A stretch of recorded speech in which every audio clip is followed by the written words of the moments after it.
Hello there, I'm Dave Keller, president of Sierra Alpha Research. I was playing a trumpet gig over the weekend. We were playing the Fauré Requiem, which is one of the most beautiful choral pieces ever written. I was playing trumpet with another gentleman in a chamber orchestra, and we had a full choir with us.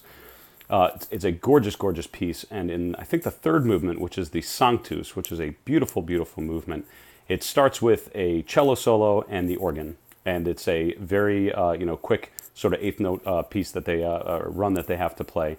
And as the conductor started it on Sunday, it was just off. The two instrumentalists were not in sync, and as a result, it started to sound kind of bad. It was just off. So 2 measures into it, the conductor had a decision to make. He could just keep right on going with it and bring in the other instruments, bring in the choir, and hope it all just kind of worked out in the end. Or he would, continue to try to make adjustments to try and, just get it back in sync. But again, when you start in an off position, it's really hard to get something like that back on track.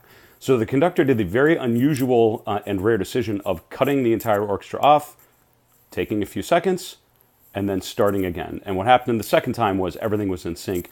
It ended up being a beautiful, beautiful movement and made the piece beautifully worthwhile. And no one really remembered the fact that we had to start that third movement twice.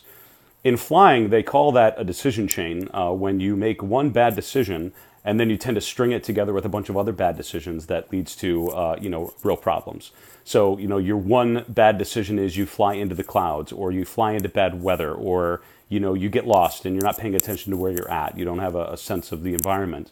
And what happens is you're forced a lot of times, either internally or externally, to make additional decisions, rash decisions, or uninformed decisions, or just poor decisions to try to get things back right again. And in the end, it usually is not a good thing. So what you're taught as a pilot is after that first bad decision, once you realize it's a problem, you quickly adjust, get reset, get back to normal as quickly as you can before you get into real danger.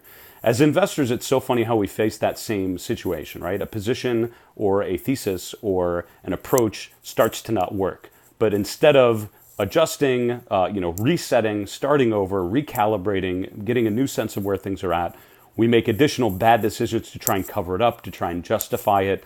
And as a result, I was once told by a mentor, all large losses begin as small losses.